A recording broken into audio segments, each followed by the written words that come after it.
Shalom Bapak Ibu, kembali lagi kita berjumpa di minggu keempat bulan Maret ini. Pesan firman Tuhan buat kita minggu ini adalah mengalami kepenuhan dan menanggulangi ideologi yang bertentangan. Dalam pesan firman Tuhan pada minggu ini, ada hal penting yang perlu kita pahami bersama.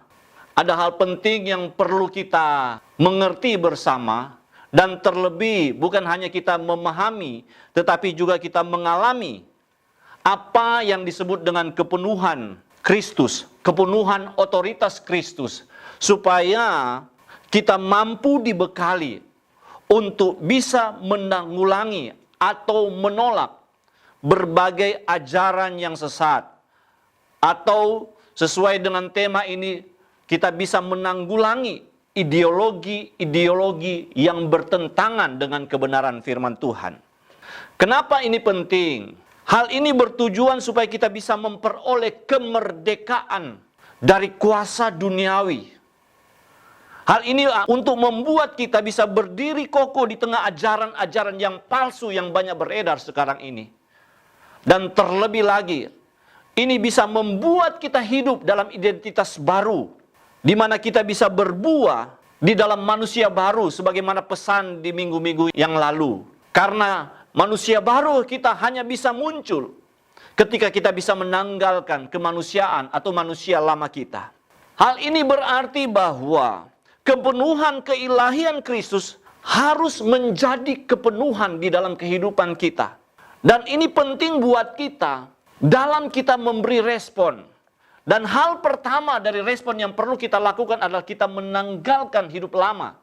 Dan bukan hanya hidup lama, kita harus mengenakan manusia baru dan menggunakan manusia baru itu dengan kepenuhan Kristus untuk bisa melayani jemaat Tuhan, bisa melayani gereja Tuhan, atau bisa mengalami tubuh Kristus.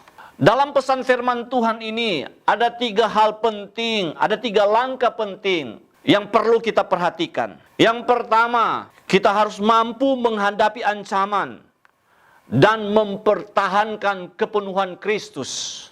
Karena kita tahu itu hal yang penting buat kita. Karena itu mari kita lihat Alkitab kita di dalam Kolose pasal 2 ayat 8. Di situ dikatakan demikian. Hati-hatilah supaya jangan ada yang menawan kamu dengan filsafatnya yang kosong dan palsu, menurut ajaran turun-temurun dan roh-roh manusia, tetapi tidak menurut Kristus.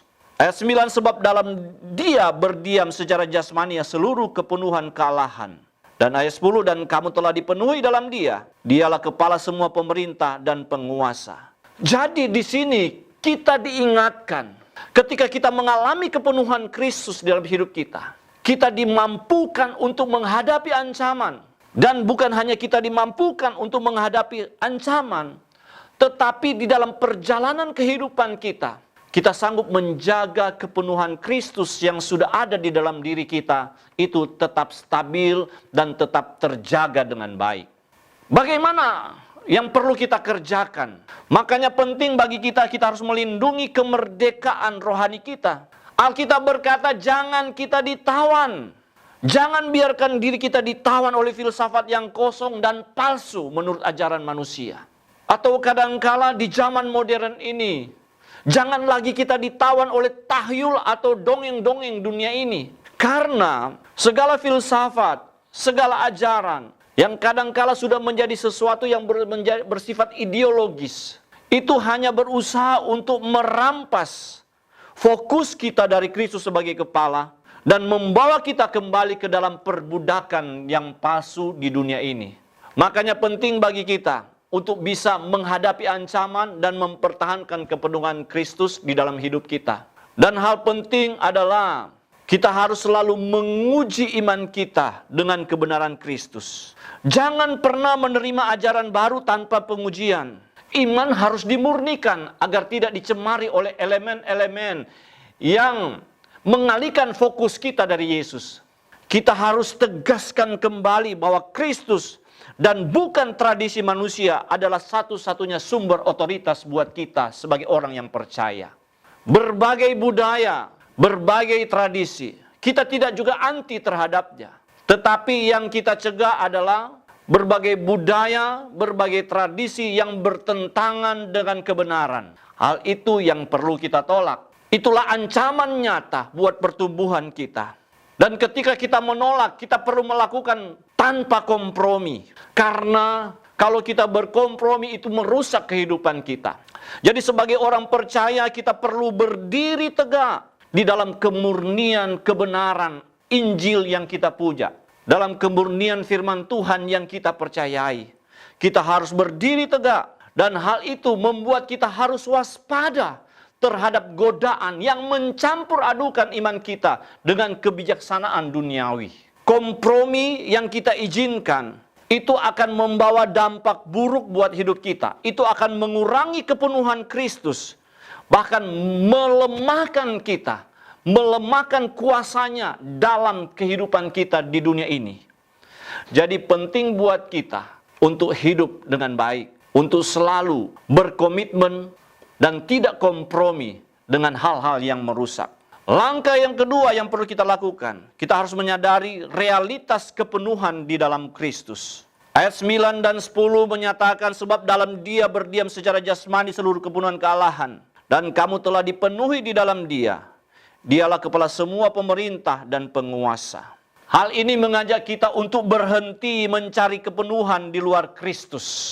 Kita harus menyadari bahwa seluruh kekayaan dan otoritas ilahi berdiam sepenuhnya di dalam Kristus secara jasamania. Segala yang kita butuhkan untuk hidup dan kesalehan telah Tuhan sediakan. Dan itu penting buat kita. Dia sudah menyediakan semuanya. Karena semua sudah terhisap di dalam kepenuhan Kristus yang penuh buat kehidupan kita. Kita harus juga melangkah lebih jauh ketika kita menyadari realitas kepenuhan Kristus di dalam diri kita. Kita harus selalu mengklaim identitas kita yang telah dipenuhi oleh kepenuhan Allah. Dan untuk kita bisa mengklaim kepenuhan ini, itu adalah sesuatu yang perlu kita tuntaskan. Karena itu berkaitan dengan persatuan kita dengan Kristus. Penting selalu kita bersekutu. Penting selalu kita membangun hubungan kita dengan Kristus di dalam doa dan di dalam ibadah kita. Karena kita tahu bahwa hubungan dengan Kristus menjaga kepenuhan kita. Realitas dari kepenuhan di dalam Kristus itu menjadi nyata. Dan itu terus menjaga kehidupan kita. Sehingga itu, kepenuhan itu memberikan kita otoritas mutlak. Memberikan kita kemerdekaan dari kuasa duniawi. Dan bukan hanya itu. Kita bebas bertindak, melakukan berbagai hal di dalam kehidupan kita. Karena kita juga dibebaskan. Bahkan dari serangan roh-roh jahat. Dari penguasa-penguasa yang coba menguasai, mendominasi hidup kita. Kita bebas merdeka. Kenapa? Karena kita tidak ada area yang kosong di dalam hidup kita. Semua telah dipenuhi oleh kepenuhan Kristus. Dan ini berarti hidup kita yang menjadikan Kristus sebagai kepala. Dan kepenuhannya memenuhi hidup kita. Harus selalu membuat kita mengingat. Karena Kristus, Dia adalah kepala dari semua pemerintahan dan penguasa di dunia ini. Oleh karena Kristus kita dipersatukan dengan Dia. Tidak ada kekuatan rohani atau kekuatan duniawi yang memiliki otoritas yang final atau otoritas yang kuat atas hidup kita. Karena semuanya tidak bisa menghadapi kuasa dan otoritas Kristus yang Dia sudah berikan. Terlebih ketika Dia memenuhi kita dengan kepenuhannya. Untuk itu, langkah penting yang berikutnya, yang ketiga yang perlu kita lakukan adalah kita memberi respon di dalam kehidupan kita dengan menanggalkan identitas lama dan menyatakan kepenuhan Kristus melalui pelayanan yang Tuhan percayakan di dalam hidup kita. Yang perlu kita lakukan adalah kita mengambil tindakan nyata menanggalkan manusia lama kita. Ketika kita menanggalkan manusia lama kita, penting untuk kita membangun ketergantungan total pada kasih karunia Tuhan. Karena kita tahu kita mampu, kita bisa, bukan karena kekuatan dan kebisaan kita, tetapi semua karena anugerah Tuhan yang terjadi dalam diri kita. Kita harus mengakui ketidakmampuan kita. Kita harus mengakui ketidakberdayaan kita. Kita harus mengakui kelemahan kita. Karena dengan melakukannya, kita akan mendapatkan pembelaan. Kita akan mendapatkan pengampunan. Dan terlebih, kita akan mendapatkan curahan kasih karunia dari Yesus untuk kehidupan kita. Hal ini membuat kita bisa membangkitkan rasa syukur. Hal ini bisa membuat kita hidup dengan penuh rasa syukur. Karena kita tahu Yesus sudah mati buat kita. Dia sudah mengampuni kita. Dia sudah menebus kita. Dan Dia sudah membebaskan kita dari dosa-dosa yang kita punya. Kita telah dibayar lunas melalui salib. Karena itu penting buat kita memberi respon dengan menanggalkan manusia lama. Dan kita harus menyatakan kepenuhan melalui pelayanan yang Tuhan percayakan dalam hidup kita. Ini juga membuat kita harus menyadari bahwa kita harus mampu mewujudkan kepenuhan kita. Kepenuhan Kristus yang kita punya melalui pelayanan yang kita miliki. Kita harus mewujudkan itu dalam pelayanan aktif kita. Karena itu Bapak Ibu Saudara, jangan pernah menyimpan kepenuhan dan karunia yang kita miliki. Tetapi kita memberikan itu sebagai persembahan. Segala talenta kita, segala karunia yang Tuhan percaya kepada kita, kita membawa itu kembali sebagai persembahan dalam bentuk ungkapan rasa syukur yang menjadikan diri kita sarana di mana Kristus bisa bekerja dan Kristus bisa dimuliakan dalam hidup kita. Di mana itu juga bisa menjadikan diri kita sarana bagi Kristus untuk terus memimpin dan membangun gerejanya, membangun tubuhnya di tengah-tengah dunia ini. Jadi Bapak Ibu Saudara, langkah-langkah ini penting buat kita. Karena kita harus mengalami kepenuhannya. Kita harus bisa menanggulangi ideologi yang bertentangan dengan firman-Nya yang kita hadapi dalam perjalanan iman kita di dunia ini. Pesan ini saya bisa simpulkan dalam 3 hal. Yang pertama, kita harus menghentikan pencarian yang sia-sia. Kita harus menyadari bahwa hari ini kita telah menerima kepenuhan sejati di dalam Kristus. Untuk itu kita tidak boleh membiarkan diri kita ditawan oleh filosofi dunia ini, filsafat dunia ini yang kosong. Kita tidak boleh dikuasai oleh ajaran-ajaran yang dibentuk oleh pemikiran-pemikiran yang tidak berdasar pada kebenaran firman Tuhan. Karena kalau kita membiarkan itu menguasai kita, itu akan merampas kemerdekaan yang sesungguhnya di dalam Tuhan. Pesan ini juga mengajarkan kita untuk kita berani. Yang kedua, untuk kita berani hidup dalam identitas yang baru. Kita sudah menanggalkan manusia lama kita. Karena itu penting untuk kita hidup di dalam pengampunan total yang Tuhan sudah berikan. Kita menunjukkan kepada dunia bahwa kita telah diperhitungkan hidup bersama dengan Kristus. Kehidupan kita adalah kehidupan yang merdeka. Ada begitu banyak hal yang coba menghadapi kita. Ada begitu banyak hal yang coba membuat kita hilang atau tidak mau mengakui identitas kita di dalam Kristus. Tetapi sebagai orang percaya, sebagai orang yang telah ditebus oleh Kristus, penting buat kita untuk berani mengakui identitas kita di dalam Kristus. Karena kita sudah menanggalkan manusia lama kita dan kita sudah mengenakan manusia baru. Dan ini harus kita wujudkan di dalam kehidupan kita.